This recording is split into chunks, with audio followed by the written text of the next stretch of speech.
Pada tanggal 3 Mei 2014, seorang petugas kebersihan sebuah hotel bintang 4 di Guangzhou membersihkan sebuah kamar yang telah ditinggalkan oleh tamunya. Namun tak seperti biasa, petugas kebersihan itu menemukan kamar yang telah ditinggalkan oleh tamunya nampak sangat rapi dan bersih. Terlihat tempat tidurnya pun juga sudah dirapikan. Hal ini sungguh sangat jarang terjadi.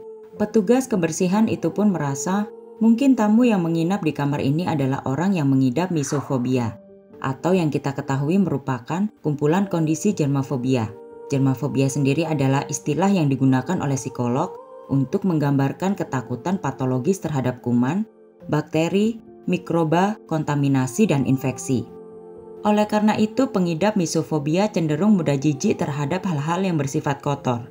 Singkat cerita, tanpa berpikir panjang, petugas itu pun mulai melakukan rutinitasnya untuk tetap membersihkan kamar. Setelah ia mengepel kamar, ia pun menuju kamar mandi. Namun ketika ia memasuki kamar mandi, ia melihat air yang tergenang dan berbau busuk. Petugas itu pun berpikir mungkin ada rambut yang menyumbat saluran pembuangan air di dalam kamar mandi. Ia pun kemudian membuka saluran pembuangan air itu. Namun yang ia dapati adalah sebuah benda berwarna kuning. Benda itu pun berbau sangat busuk. Ia kemudian mengambilnya untuk melihat lebih dekat dan mencoba meraba benda tersebut. Benda berwarna kuning itu terlihat seperti gumpalan lemak. Namun ia merasa aneh dengan lemak tersebut. Karena ketakutan, ia pun kemudian berlari menuju tempat resepsionis hotel dan kemudian resepsionis itu pun menelpon polisi. Apa yang sebenarnya terjadi di dalam kamar hotel itu? Polisi yang telah menerima laporan pun segera menuju hotel di Guangzhou itu. Sesampainya di sana mereka langsung melakukan penyelidikan dan penelitian. Setelah identifikasi tim forensik, potongan tersebut dipastikan adalah jaringan tubuh seorang wanita dewasa. Hal ini menandakan bahwa telah terjadi pembunuhan di kamar hotel tersebut tak lama sebelum petugas hotel menemukannya. Selanjutnya polisi yang melakukan penggeledahan menemukan di pinggir tangga hotel terdapat beberapa kantong plastik mencurigakan. Ketika dibuka, kantong plastik tersebut berisi potongan tubuh manusia. Namun anehnya tulang kepala dan kaki korban tidak terdapat di dalam kantong-kantong plastik yang telah ditemukan. Karena kamar yang diduga kuat merupakan tempat kejadian perkara telah dibersihkan dengan sangat teliti, polisi pun tidak banyak menemukan bukti berharga di kamar hotel tersebut. Selanjutnya polisi mencoba mencari petunjuk dari kamera CCTV yang terdapat di lobi hotel. Dari rekaman CCTV tersebut, polisi berhasil mendapatkan identitas dari korban. Korban diketahui bernama Yang Mu. Ia check-in di hotel tersebut pada tanggal 30 April. Setelah mendapatkan nomor kamar dan kunci kamar, ia pun segera meninggalkan lobi dan menuju kamarnya. Dalam waktu kurang dari 10 menit, Yang kembali menuruni tangga hotel dan kemudian berbicara kepada resepsionis untuk meminta sekantung perlengkapan mandi. Setelah itu ia tak lagi pernah muncul di dalam kamera CCTV hotel. Hal ini menguatkan dugaan polisi bahwa Yang Mu terbunuh tak lama setelah ia terlihat mengambil perlengkapan mandi di resepsionis. Polisi curiga Yang tidak sendiri karena ia meminta perlengkapan mandi tambahan di resepsionis. Polisi pun kemudian melihat kembali rekaman CCTV yang sebelumnya mereka lihat. Dan benar saja mereka melihat seorang pria mencurigakan di dalam rekaman CCTV tersebut. Pria itu terlihat mengenakan kemeja ungu, celana jeans biru, topi dan masker. Ia memasuki hotel tanpa registrasi dan langsung naik ke lantai atas. Hal yang aneh adalah pria itu terlihat dalam 3 hari berturut-turut keluar masuk hotel dengan membawa barang-barang di tangannya. Hingga ia tak terlihat lagi saat tanggal 3 Mei, hari di mana potongan tubuh Yang Mu ditemukan oleh petugas kebersihan. Pihak hotel tentu saja tidak merasakan ada hal yang aneh tentang pria ini, karena pada bulan Mei, hotel tersebut diketahui sangat ramai. Pihak hotel pun tidak mengharuskan para tamunya memperlihatkan KTP saat check out, sehingga mereka pun tidak menyadari ada salah satu tamu hotelnya yang tidak melakukan check out. Polisi berulang kali melihat rekaman CCTV untuk menganalisa apakah yang tengah dibawa oleh laki-laki misterius itu. Ia terlihat membawa kantong plastik berwarna merah dan juga tas tangan milik Yang Mu. Pihak forensik pun juga ikut dilibatkan dalam analisa video rekaman CCTV. Dari analisa pihak forensik, mereka mencurigai bahwa benda yang ada di dalam kantong plastik berwarna merah itu adalah kaki manusia. Kini polisi mulai mencurigai pria misterius itu. Selain memakai masker dan topi, pria misterius tersebut tampak tidak panik ataupun gelisah. Ia terlihat santai seperti para tamu pada umumnya. Polisi kemudian mulai melihat CCTV yang ada di pinggir-pinggir jalan yang dimiliki oleh toko-toko di sekitar Hotel Bintang 4 itu. Pria misterius itu dengan santai berjalan menuju sebuah pasar sambil membawa kantong plastik berwarna merah. Polisi kemudian segera mengerahkan anggotanya untuk menggeledah pasar tersebut. Setelah penggeledahan selama 2 jam, kantong plastik merah itu pun akhirnya ditemukan di tempat sampah sebuah kios yang menjual daging babi. Polisi pun segera mengirimkan potongan kaki itu ke pihak forensik. Melalui perbandingan DNA, dipastikan bahwa potongan kaki itu merupakan milik Yang Mu. Polisi merasa aneh, karena menurut sudut pandang psikologi kriminal, pembunuh biasanya membuang korbannya di hutan belantara agar tidak ditemukan. Namun membuang korbannya di pasar seperti ini bisa juga menunjukkan bahwa pelaku kemungkinan cukup familiar dengan pasar yang ia tuju. Polisi juga menyimpulkan dari kondisi tubuh yang telah terpotong, kemungkinan si pembunuh mendapatkan pelatihan profesional. Entah ia merupakan seorang dokter atau mungkin ia merupakan tukang daging. Karena tidak ada kamera CCTV di dalam pasar, polisi pun tak bisa menemukan kemana arahnya pria misterius itu pergi. Jalan satu-satunya yang bisa dilakukan oleh polisi adalah mereka mewawancarai para penjual dan pengunjung pasar tersebut. Polisi akhirnya mendapatkan sebuah petunjuk dari seseorang yang kala itu sedang lewat pasar itu. Ia sangat ingat dengan pria misterius tersebut karena ia merasa aneh di hari yang sangat panas, pria itu mengenakan topi dan masker untuk menutupi wajahnya. Pria itu rupanya memberikan informasi yang sangat signifikan, hingga polisi akhirnya dapat menemukan si pria misterius di sebuah hotel di desa Xingfeng. Polisi kemudian melakukan penyergapan karena mengetahui pria misterius itu sungguh sangat berbahaya. Tidak merasa curiga ketika polisi mengetuk pintu, pria misterius itu terlihat bingung, dan polisi langsung merobohkan pria tersebut sebelum ia bisa melawan. Proses penangkapan berjalan lancar. Si pria misterius tidak menyangka rencananya yang mulus akan ketahuan, dan dia kini harus mempertanggungjawabkan perbuatannya. Nama pria misterius itu adalah Zhang. Ia berusia 35 tahun. Zhang sebelumnya juga pernah dipenjara atas kasus perampokan. Setelah bebas dari penjara, ia bekerja sebagai penjagal daging babi. Polisi menduga karena ia terbiasa membunuh hewan, ia tak lagi panik ketika ia membunuh manusia. Ketika dalam interogasi pun, ia terlihat tenang dan santai. Ia bersikap acuh, seolah-olah ia merasa bahwa ia akan segera dibebaskan hari itu juga dari kantor polisi. Namun ia salah. Polisi pun bertanya, mengapa ia membunuh Yang Mu? Menurut informasi yang polisi dapat, ia sama sekali tidak mengenal Yang Mu. Zhang mengatakan bahwa ia membunuh Yang karena ada seseorang yang menyuruhnya.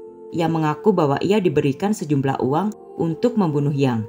Polisi bertanya, siapa yang menyuruhnya membunuh Yang? Zhang langsung menutup rapat mulutnya, dan ia berhenti bekerja sama dengan polisi. Polisi yang menemukan jalan buntu mulai melakukan penyelidikan tentang siapakah Yang Mu. Tak disangka polisi menemukan kasus pembunuhan lainnya. Diketahui Yang Mu sebelumnya pernah memiliki seorang suami, namun suaminya meninggal dalam kecelakaan mobil. Pengemudi yang menyebabkan kecelakaan tersebut tidak lain adalah Zhang. Polisi mulai bertanya, perseteruan macam apa yang dimiliki Yang dan Zhang hingga Zhang membunuh suami Yang dan kini Yang. Apakah mereka memiliki hubungan percintaan yang berakhir dengan pengkhianatan hingga Zhang nekat membunuh Yang? Namun Zhang mengatakan bahwa ia hanyalah orang suruhan. Polisi memiliki banyak spekulasi tentang pembunuhan ini. Hingga akhirnya Zhang pun tiba-tiba ingin berbicara dengan polisi. Zhang melakukan hal ini untuk meminta keringanan hukuman. Ternyata suami Yang Mu pernah dibunuh oleh Zhang. Dan orang yang menyewa Zhang untuk membunuh adalah Yang Mu sendiri. Yang Mu merupakan seorang akuntan di sebuah perusahaan milik negara. Karena muda, cantik dan memiliki tubuh yang seksi yang sering didekati oleh teman-teman kantornya, walaupun ia diketahui telah memiliki suami. Karena merasa populer dan banyak laki-laki yang mendekatinya, Yang Mu merasa suaminya tidaklah cukup baginya. Walaupun ia tidak menceraikan suaminya, Yang Mu telah lama tak lagi mencintai suaminya itu. Ia diketahui sering tidak pulang hanya untuk menghindari suaminya. Di saat hati Yang Mu yang tengah kosong, seorang pimpinan di perusahaan tempat ia bekerja mulai mendekatinya. Pria tersebut diketahui bernama He Qi. Ia berusia 43 tahun. Secara fisik, He Qi bukanlah orang yang tampan. Ia bahkan terlihat lebih tua dari usianya. Yang pun tak lama mulai jatuh cinta kepada atasannya itu. Karena ia merasa bahwa Heiki adalah pria yang memiliki kekuasaan dan akan memberinya hidup yang lebih baik. Heiki pun mendekati Yang dengan banyak hadiah mewah. Setelah memiliki hubungan dengan atasannya, Yang Mu lalu mengajukan cerai kepada suaminya. Namun karena suaminya masih sangat mencintai Yang, ia pun menolak. Suami Yang menolak bercerai dari Yang. Yang Mu sangat marah. Ia pun membicarakan hal ini kepada Heiki. Dari pembicaraan tersebut, mereka akhirnya mengerucut kepada satu orang, yakni Zhang. Yang dan Heiki berencana untuk menyewa Zhang untuk membunuh suami Yang. Ketika ketiganya bertemu, mereka sepakat Zhang akan dibayar 300.000 yuan atau sekitar 657 juta rupiah untuk membunuh suami Yang. Zhang pun melakukan tugas yang diberikan kepadanya. Suatu hari, Zhang berkendara di jalan yang selalu dilewati oleh suami Yang Mu. Ia lalu melihat suami Yang Mu sedang berjalan sendirian. Kemudian tanpa ragu, ia menabrak suami Yang Mu dengan kecepatan tinggi. Akibatnya suami Yang Mu pun terlempar dan jatuh tersungkur dalam tabrakan mobil itu. Dan tak lama ia pun tewas seketika. Zhang kemudian keluar dari mobil dan berpura-pura seolah-olah itu adalah kecelakaan yang tidak disengaja. Yang Mu yang mengetahui suaminya tewas tentu sangat bahagia. Namun ia harus terus berpura-pura sedih agar orang-orang di sekitarnya tidak curiga. Ia pun juga menunjukkan kesedihannya di pengadilan. Dan layaknya seperti wanita yang berhati besar, Yang Mu memilih untuk tidak meminta pertanggungjawaban Zhang atas kematian suaminya. Zhang pun akhirnya dibebaskan setelah beberapa waktu di penjara. Setelah suami Yang meninggal, orang-orang di sekitar Yang mengira bahwa Yang sangat berduka dan lebih memilih hidup sendiri daripada menikah lagi. Mereka tidak tahu bahwa Yang selama ini telah memiliki kekasih gelap, yakni Heiki. Beberapa tahun telah berlalu. Yang Mu rupanya tidak puas dengan statusnya saat ini. Ia merasa telah melakukan segalanya hingga membunuh suaminya. Namun Heiki tidak kunjung menikahinya. Namun Yang Mu lupa bahwa Heiki telah memiliki seorang istri yang tidak lagi puas hanya menjadi simpanan. Akhirnya ia mengancam Heiki bila mana ia tidak menceraikan istrinya dan kemudian menikahinya, ia akan menyebarkan tentang perselingkuhan mereka selama ini kepada publik. Dan tidak hanya itu, Yang juga mengancam akan membongkar pembunuhan terhadap suaminya kepada publik. Hal itu tentu sangat mengancam bagi Heiki. Reputasi, jabatan, dan harta yang ia miliki bisa hilang begitu saja. Heiki tentu saja hanya bernafsu kepada kecantikan dan kemolekan Yang Mu. Ia hanya ingin bermain-main dengan Yang Mu hingga akhirnya ia sendiri merasa bosan. Namun karena merasa terancam dengan Yang Mu, Heiki kemudian menghubungi Zhang. Heiki meminta Zhang untuk membunuh Yang Mu dengan imbalan 300.000 yuan. Pada tanggal 30 April 2014, Yang Mu meminta Heiki untuk memesan kamar di sebuah hotel. Heiki berpura-pura setuju dan memberitahu Zhang mengenai hal itu. Zhang kemudian mempersiapkan alat-alat yang akan ia bawa untuk membunuh Yang di hotel. Seperti terlihat dalam kamera CCTV hotel, 10 menit setelah Yang Mu memasuki kamar hotel, Zhang kemudian mendatangi kamar Yang Mu. Suara ketukan di kamar hotel pun terdengar. Yang Mu yang berpikir bahwa itu adalah kekasihnya Heiki, tidak merasa curiga dan membukakan pintu. Setelah membuka pintu, Zhang lalu melakukan kejahatannya. Ia membunuh Yang Mu di dalam kamar hotel dan memutilasi tubuh Yang menjadi beberapa bagian untuk menghilangkan jejak. Setelah semuanya terbongkar, akhirnya polisi mengajukan kasus ini ke pengadilan. Pada akhirnya pengadilan memutuskan memberikan hukuman mati untuk Zhang dan juga Heiki. Sungguh cerita yang begitu rumit. Nyawa manusia seolah tidak berharga ketika menyangkut urusan nafsu. Apa pendapat kalian tentang kasus ini? Apakah kalian merasa Yang Mu merupakan korban dari laki-laki hidung belang? Menurut saya pribadi, satu-satunya korban dalam kasus ini adalah suami Yang Mu.